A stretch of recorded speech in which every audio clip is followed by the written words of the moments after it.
नमस्कार, welcome to stock infuse. तो video की शुरुआत करते हैं मार्केट के साथ। तो आज मार्केट में 0.56% की मंदी देखने को मिली है। मार्केट की ओपनिंग गैप अप में होती है, फिर कंटिन्यू गिरावट होती है और एंड में जाकर मार्केट मंदी के साथ बंद होता है। इस वीडियो में हम लोग कुछ ऐसे स्टॉक्स के ऊपर डिस्कस करने वाले हैं जिनमें आज बड़ी तेजी देखने को मिली है। ऐसे में हमारी इन्वेस्टमेंट की क्या स्ट्रेटेजी हो सकती है, सारी बातों को डिस्कस करेंगे। तो वीडियो को पूरा लास्ट तक देखिएगा। वीडियो पसंद आता है तो वीडियो को एक लाइक कर दीजिएगा।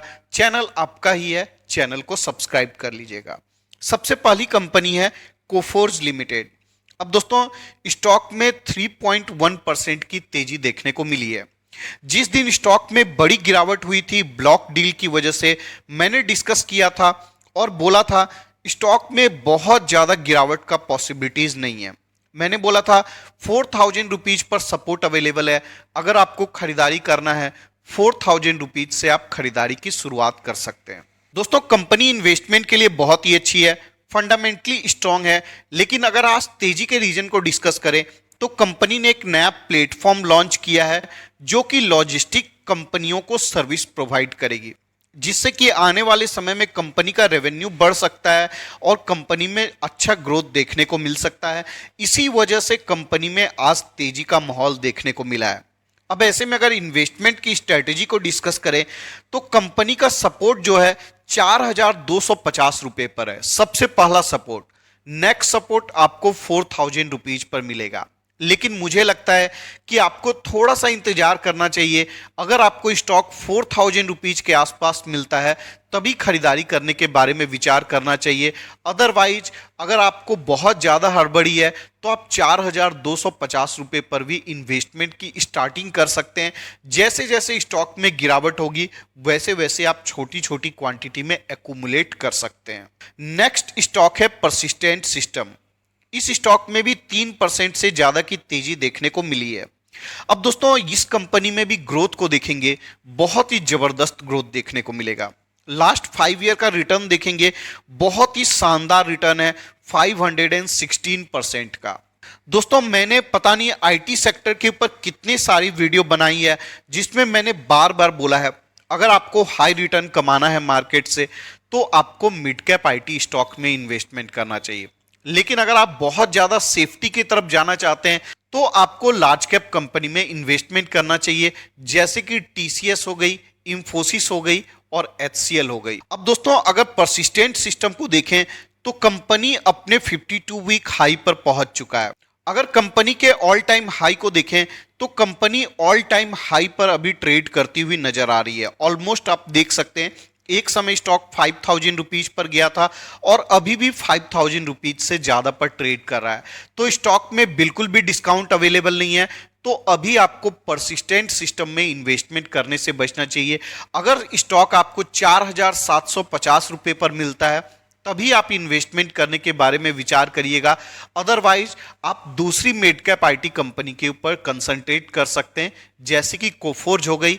और लार्ज कैप कंपनी में आप एलटीआई माइंट्री पर भी कंसंट्रेट कर सकते हैं, उसमें भी बहुत अच्छा ग्रोथ देखने को मिलता है। दोस्तों, अगर हम लोग आईटी सेक्टर की कंपनियों का रिटर्न का कंपेरिजन एक बार करें तो आप देख सकते हैं मैंने टीसीएस को चुना है, इंफोसिस, कोफोर्ज, परसिस्टेंट और विप्रो का कंपेरिजन किया है। इन रिटर्न में अगर आप देखेंगे सबसे कम रिटर्न आपको विप्रो का नजर आएगा, 83% का। अब बहुत सारे लोग बोलते हैं विप्रो बहुत सारा बोनस शेयर देता है। बिल्कुल देता है दोस्तों, लेकिन जो भी प्राइस होता है वो चार्ट में इंक्लूड हो जाता है ऑलरेडी। ऐसा नहीं है कि बोनस एक्स्ट्रा है, ये बात आपको समझना चाहिए। बहुत सारे यूट्यूबर आपको बताएंगे इंफोसिस भी अच्छा है, टीसीएस भी अच्छा है, विप्रो भी अच्छा है, एचसीएल भी अच्छा है, टेक महिंद्रा भी अच्छा है। ऐसे में जो इन्वेस्टर होते हैं नए नए, वो सोचते हैं कि जब सारी कंपनी अच्छी है तो हम लोग क्यों ना विप्रो में इन्वेस्टमेंट करें, क्योंकि विप्रो का स्टॉक का प्राइस भी कम है। ऐसे में दोस्तों आप रिटर्न नहीं कमा पाते हैं। मैं आपको सीधा सीधा बोल रहा हूं, सबसे कम ग्रोथ आपको विप्रो में मिलेगा, चाहे सेल्स का ग्रोथ हो, चाहे प्रॉफिट का ग्रोथ हो, चाहे सीएजीआर रिटर्न हो, सबसे कम रिटर्न है। अभी का बात नहीं है दोस्तों, पिछले 10, 15, 20 सालों में विप्रो का रिटर्न सबसे कम नजर आया है आईटी सेक्टर की कंपनियों में देखे तो। और मिड कैप कंपनी का रिटर्न देखिए, कोफोर्ज और परसिस्टेंट का 420% का रिटर्न कोफोर्ज में है, परसिस्टेंट का रिटर्न 516% का है। तो रिटर्न के मामले में आपको मिड कैप आईटी कंपनी बहुत ही बेटर नजर आती है। अगर आप थोड़ा सा रिस्क ले सकते हैं और हाई रिटर्न कमाना चाहते हैं तो आपको मिड कैप आईटी कंपनी में इन्वेस्टमेंट करना चाहिए। लेकिन अगर आप बहुत कम रिस्क लेना चाहते हैं फिर भी हाई रिटर्न कमाना चाहते हैं तो आप एलटीआई माइंडट्री के साथ जा सकते हैं। कंपनी का ब्रांड बहुत ही स्ट्रांग है और कंपनी का ग्रोथ भी काफी हाई नजर आता है। मैंने एलटीआई माइंडट्री का कंपैरिजन नहीं किया दोस्तों, क्योंकि चार्ट में अभी अपडेटेड नहीं है और अपडेटेड नहीं होने की वजह से मात्र 11% का रिटर्न दिख रहा है 5 ईयर में, जो कि बिल्कुल ही गलत है। इसलिए मैंने यहां पर कंपैरिजन में नहीं दिखाया। लेकिन अगर आप एक्चुअल में एलटीआई माइंडट्री का 5 ईयर का रिटर्न देखेंगे तो रिटर्न आपको 400% के आसपास नजर आएगा। अभी एलटीआई और माइंडट्री का मर्जर हुआ है, इसलिए गूगल में चार्ट अपडेट नहीं हुआ है। आने वाले समय में ये कंपनी आपको काफी अच्छा रिटर्न प्रोवाइड कर सकती है। मार्केट कैप के भी हिसाब से कंपनी इंडिया की 5वीं सबसे बड़ी आईटी कंपनी बन चुकी है। टीसीएस, इंफोसिस, विप्रो और एचसीएल के बाद इंडिया की 5वीं सबसे बड़ी आईटी कंपनी बन चुकी है। तो रिस्क भी काफी कम हो जाता है और रिटर्न भी काफी अच्छा मिलता है। नेक्स्ट कंपनी है हैप्पीएस्ट माइंड। अब दोस्तों इस स्टॉक में भी 6% के अराउंड तेजी देखने को मिली है। अब दोस्तों अगर हैप्पीएस्ट माइंड के वैल्यूएशन को देखने जाएंगे 59.8 का है, थोड़ा हायर साइड में है। और कंपनी के डेट को भी देखेंगे 393 करोड़ का डेट है, उसके कंपैरिजन में कैश रिजर्व ज्यादा है।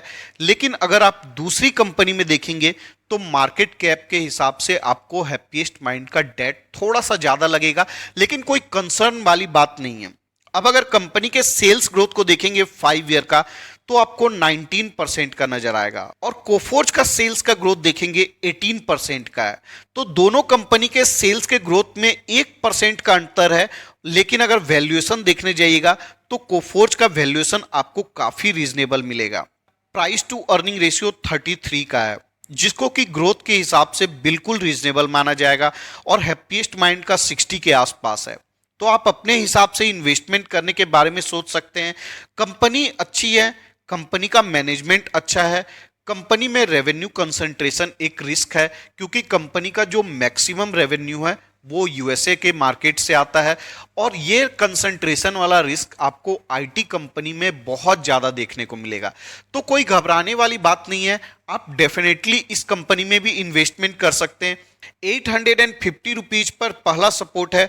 अगर स्टॉक में गिरावट होती है 850 रुपीज पर मिलता है तो आप डेफिनेटली इस स्टॉक में इन्वेस्टमेंट करने का विचार कर सकते हैं। करेंट मार्केट प्राइस भी ठीक ठाक है, क्योंकि एक समय स्टॉक 1500 रुपीज तक चले गया था, तो ऊपर से अच्छे डिस्काउंट पर अभी भी स्टॉक अवेलेबल है। अब दोस्तों आईटी सेक्टर से हटकर एक केमिकल सेक्टर की कंपनी को डिस्कस करते हैं, फाइन ऑर्गेनिक्स। अब दोस्तों इस स्टॉक को मैंने कई बार कवर किया था और मैंने बोला था स्टॉक में गिरावट का पॉसिबिलिटीज बहुत ही कम है, क्योंकि कंपनी का वैल्यूएशन देखने जाएगा बहुत ही रीजनेबल है। 25 का प्राइस टू अर्निंग रेशियो है और जिस प्रकार से कंपनी का सेल्स का ग्रोथ है आप देखिए 19%, 21%, 92% ट्रेलिंग 12 मंथ में। प्रॉफिट का ग्रोथ देखिए 27%, 24%, 248%। उस हिसाब से कंपनी का वैल्यूएशन बहुत ही रीजनेबल है। कंपनी एसेंशियल सेक्टर के लिए केमिकल का मैन्युफैक्चरिंग करती है, जो एफएमसीजी सेक्टर में इस्तेमाल होता है, पेंट सेक्टर में इस्तेमाल होता है, कॉस्मेटिक सेक्टर में इस्तेमाल होता है। तो कंपनी का जो प्रोडक्ट का डिमांड है आने वाले समय में बढ़ने ही वाला है, घटने की संभावना बिल्कुल भी नहीं है। कंपनी के दिसंबर वाले क्वार्टर में रिजल्ट भी काफी अच्छा है। कंपनी का सेल्स एंड प्रॉफिट का ग्रोथ बढ़ा है। पिछले साल के इसी क्वार्टर में 52 करोड़ का प्रॉफिट था, जो 106 करोड़ हो चुका है। तो कंपनी हर लिहाज से इन्वेस्टमेंट के लिए अच्छी है।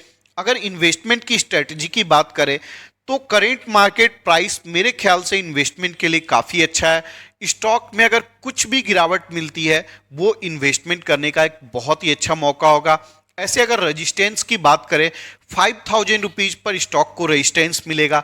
अगर स्टॉक 5000 के लेवल को ब्रेक करता है तो स्टॉक में और भी तेजी देखने को मिल सकती है। अगर सपोर्ट की बात करें 4750 रुपीज पर पहला सपोर्ट है। हर 250 रुपए के गैप में कंपनी में सपोर्ट अवेलेबल है। इस स्टॉक में भी डेफिनेटली इन्वेस्टमेंट करना चाहिए। एक हाई ग्रोथ कंपनी है, आने वाले समय में यह कंपनी आपको बड़ा रिटर्न बनाकर दे सकती है। तो इस वीडियो के डिस्कशन के लिए इतना ही रखते हैं। आपका ही चैनल है, चैनल को सब्सक्राइब कर लीजिएगा। वीडियो पसंद आता है तो वीडियो को एक लाइक कर दीजिएगा। मिलते हैं किसी और वीडियो में, तब तक के लिए धन्यवाद।